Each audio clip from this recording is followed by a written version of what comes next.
consecuencia de un trauma craneoencefálico. Para eso hay que saber algunos conceptos que, por ejemplo, todo hematoma, todo coágulo, todo sangrado intracerebral en estadio hiperagudo agudo lo vamos a ver blanco, ¿no? Hiperdenso, ¿ya?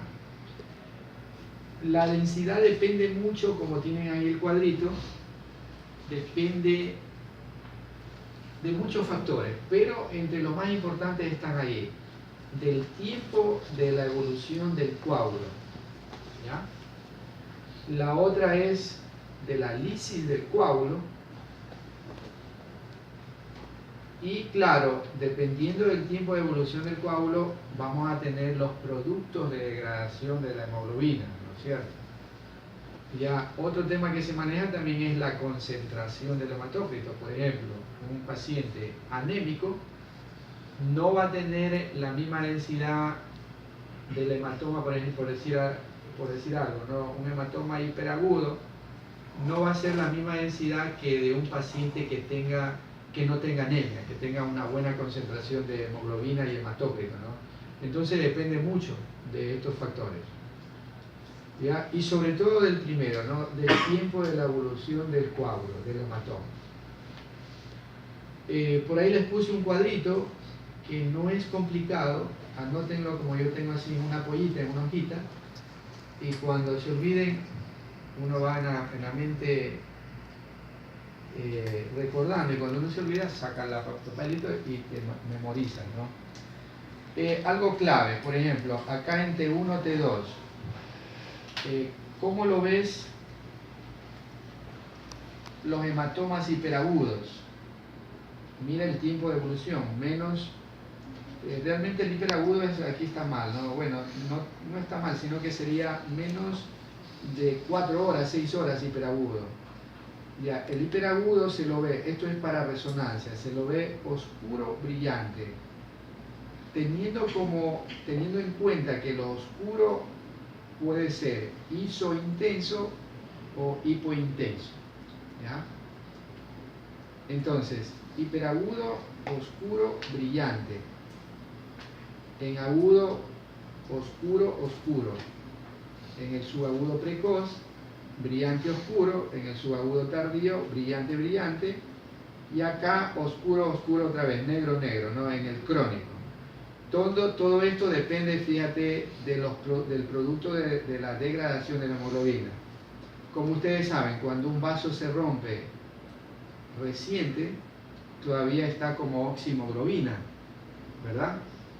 Entonces la oxihemoglobina lo ves así, oscuro brillante, en T1 oscuro y en T2 brillante, es decir, una imagen isointensa y en T2 lo vas a ver hiperintensa. La desoxihemoglobina, todo esto son los productos de degradación, ¿no? Oxihemoglobina, desoxihemoglobina, la metahemoglobina, que puede ser intracelular, después se hace extracelular y termina siendo como hemosiderina y ferritina, ¿verdad? Entonces, esto se ve oscuro, oscuro, aquí brillante, brillante. Entonces a veces complica un poco la resonancia saber diagnosticar un hematoma, sobre todo cuando es un coágulo intraparenquimatoso. A veces parecen tumores, pero hay que tener en cuenta cómo es el antecedente del paciente y el tiempo de evolución del trauma, ¿ya? Y de acuerdo a eso te vas a encontrar con estos criterios, ¿no? Esto es válido para lo que es resonancia magnética, ¿ya? Entonces, terminemos con lo que estábamos diciendo de la tomografía. Cuando es hiperagudo, en tomografía se lo ve hiperdenso. Cuando es hiperagudo agudo, el coágulo es hiperdenso, es decir, blanco. Cuando es subagudo, aquí no hay esta clasificación del subagudo precoz y el tardío. Simplemente un subagudo se lo ve isodenso, muy parecido, o sea, la densidad del coágulo o del hematoma es muy parecido a la del cerebro, ¿ya? Y cuando es crónico, se lo ve hipodenso en tomografía, hipodenso. ¿Ya?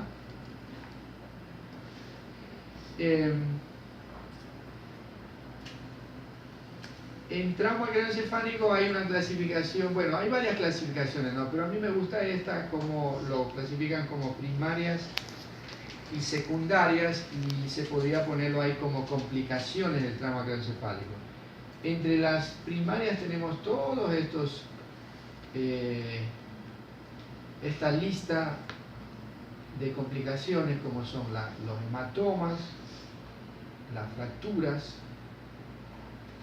los hematomas epidurales, sudurales, el neumoencéfalo, la hemorragia, las contusiones, y este término que les había comentado, ¿no? La lesión axonal difusa, o también llamada lesiones por cizallamiento, ¿no? Y entre las secundarias tenemos unas pocas: el edema, el infarto y las herniaciones, ¿verdad? Esto, el edema conlleva a las herniaciones y esto a su vez conlleva a los infartos. Es la única explicación de que por qué se infarta en un tramo craneoencefálico. Esta es la razón. O sea, al haber edema hay desplazamiento de la línea media, colapsan los ventrículos, se producen las hernias, y estas hernias pueden pinzar territorios irrigados por la ACM o la cerebral posterior o cerebral anterior, ¿no? Y producen los infartos cerebrales. Claro que para que llegue a estas instancias, el paciente significa que ha sido abandonado prácticamente, no se le hizo una tomografía a tiempo, no le operaron a tiempo el hematoma, etc. ¿no? Realmente viene a ser una iatrogenia. ¿Ya? Hay otras veces que efectivamente por el gran trauma craneoencefálico hay muchas contusiones y se pueden hacer las hernias, se producen las hernias y consecutivamente los infartos. Ya, las complicaciones de un trauma, ¿cuáles serían? Cuando, por ejemplo, un trauma craneoencefálico que sea expuesto, ¿no? Con fractura expuesta, cuando haya sido por una, ¿cómo son? Por armas cortopunzantes o por una, perdón, arma blanca, ya, y lo otro por un disparo, ¿no? Entonces eso produce una contaminación del encéfalo y terminan haciendo accesos, ¿verdad?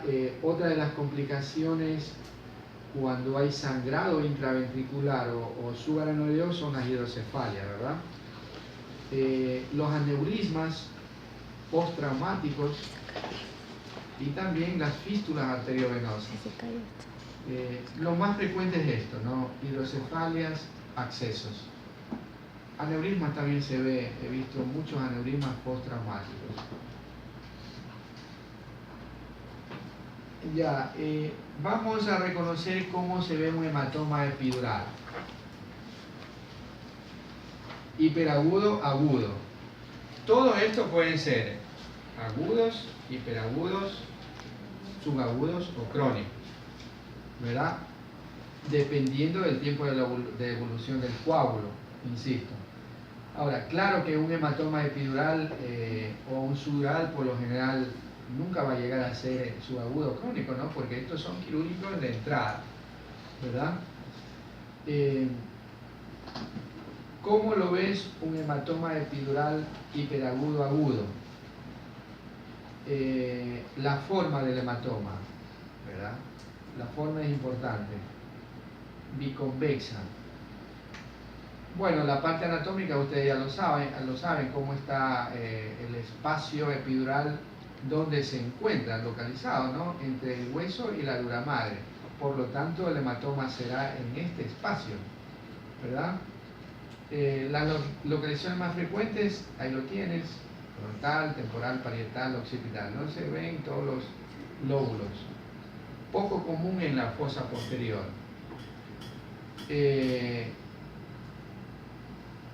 Ya, la lesiones de la arteria meningia media es la responsable de la mayoría de los hematomas, ¿no es cierto? Por lo tanto, el hematoma epidural, por lo general, es un sangrado arterial, ¿verdad? Que lo hace la diferencia del hematoma sudural, que por lo general el hematoma sudural es un sangrado venoso. Ya, y en la tomografía se lo va a ver hiperdenso. Ejemplos.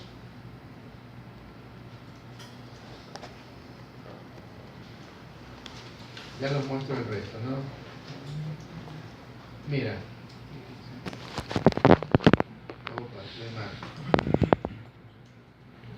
Aquí. Este es el hematoma, ¿verdad? Mira la forma. Forma lenticular o biconvexa. En este caso es en el lóbulo temporal. A más de esto, este paciente tiene también un sangrado subaracnoideo, ¿verdad? ¿Ya? Efectivamente, el asta temporal no se lo ve, está colapsado por el hematoma. Y estos hematomas epidurales o subdurales, justo aquí a este nivel del lóbulo temporal, pueden producir las famosas hernias del unco, ¿no? Que son muy peligrosas, ¿ya? Entonces es fácil reconocer un hematoma epidural. Otro ejemplo, mira, frontal. Bueno, aquí como que no es tan clásico, ¿no? La forma, pero es un epidural. ¿Ya? Siempre hiperdenso. Y por lo tanto, como es una colección que ocupa espacio en el cerebro, como el cerebro no tiene chance a expandirse para otro lado, lo que hace es colapsarse, ¿no? En este caso, mira, ya hay desviación de la línea media y los cortes superiores no lo tenemos, no sé cómo está arriba los ventrículos, ¿no? Otro ejemplo de otro paciente, hematoma epidural. Todos los hematomas epidurales van a tener esta forma, todos. No hay cómo confundirse. ¿Ya? Ahora, las fracturas no es difícil demostrarlo, ¿no? O visualizarlas. Una fractura lo puedes ver con una radiografía de cráneo o también con una tomografía computada, ¿no? Siempre se van a ver así como trazos lineales. Puede haber con desplazamiento de fragmentos, con hundimiento de la tabla, etc., ¿no? En este caso hay un trazo de fractura y con un ligero cabalgamiento de las tablas, ¿verdad? Otras veces puedes tener un hundimiento cuando te dan como un arma contundente, un martillazo, etcétera, que a veces pasa, o la mujer da con el taco del zapato. Sí, ha habido casos y le hacen un hundimiento en el cráneo, ¿no?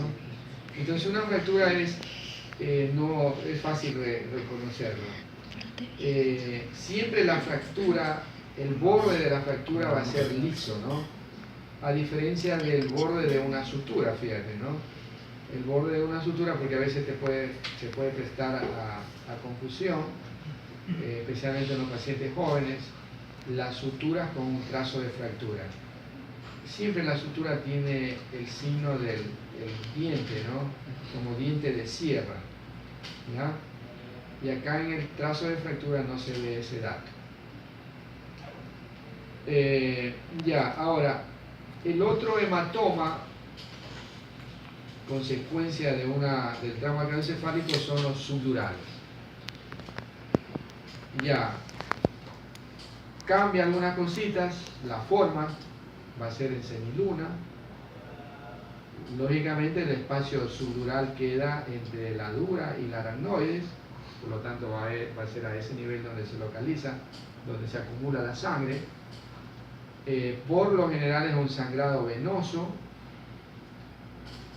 Ya se dice que el hematoma subdural es el que produce más edema cerebral, el que produce más herniaciones cerebrales, ¿no? Es considerado como uno de los más peligrosos a nivel del cerebro.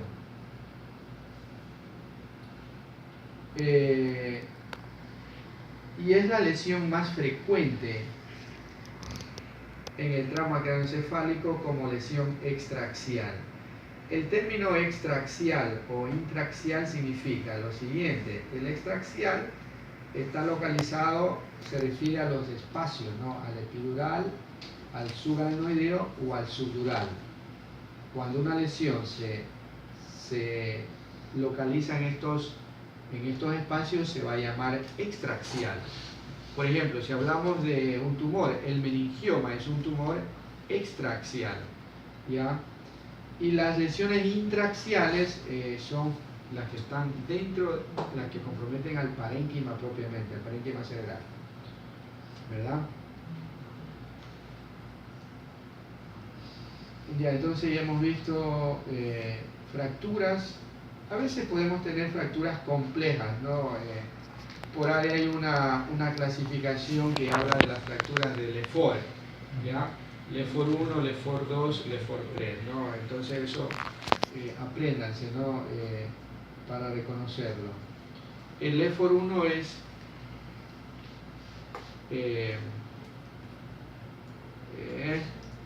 paladar flotante. El Lefort 2 no, el Lefort 2 es paladar flotante, el Lefort 3 es maxilar flotante. Estoy al revés. El Lefort 1 es el paladar flotante, el Lefort 2 maxilar flotante y el Lefort 3 es la cara flotante, ¿no? Entonces son trazos de fracturas que hay que reconocerlo, ¿no? Lefort 1, Lefort 2, Lefort 3. ¿Ya? Este parece un Lefort 2 o 3, ¿no es cierto? Hematoma epidural, otro epidural, a más del epidural que hay aquí. Un edema. Ya, el edema cerebral, no, sí, el edema, ¿cómo reconocemos más adelante? Hay unas imágenes más claras de edema, ¿no? Pero un dato importante para reconocer el edema cerebral. En el edema, ¿qué vas a ver? Vas a ver menos surcos, menos cisternas, que están colapsadas por el mismo edema. También va a haber cambios de la densidad del encéfalo. Va a ser un encéfalo un poco más, con una densidad disminuida, ¿verdad? Y los ventrículos en el edema cerebral se ven pequeños, ¿no? Se colapsan por el edema, ¿ya? Este paciente tiene burbujas de aire, ¿cómo se llama eso en el cerebro? Neumoencéfalo, ¿verdad? Y tiene acá otro hematoma epidural. Fíjate la densidad de la fosa posterior del cerebelo con la de los hemisferios cerebrales, ¿no? La densidad es diferente, ¿no es cierto? Entonces, aquí hay edema, un poco de edema cerebral. Si ustedes ponen atención, aquí se ven unos puntos un poco hiperdensos, aquí por ejemplo a nivel del mesencéfalo, aquí en el lóbulo temporal, ¿ven? Esto es lo que se llama lesiones axonales, ¿no es cierto? Lesiones axonales. A veces se ve en tomografía, otras veces no se los ve. Ya, ahí queda indicado una resonancia magnética, si la parte clínica acompaña al paciente, ¿no? Y ya miran la forma, ¿no? La forma del hematoma. Son mucho más grandes los hematomas subdurales. Forma de semiluna. ¿Ya? Como es agudo o hiperagudo, va a ser hiperdenso.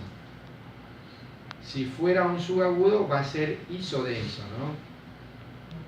isodenso. Esto es tiene una válvula de derivación, aquí tiene ¿cómo es? La valvulita en el tejido celular subcutáneo y la punta de la válvula está acá, ¿no es cierto? Entonces, hematoma subdural. Otro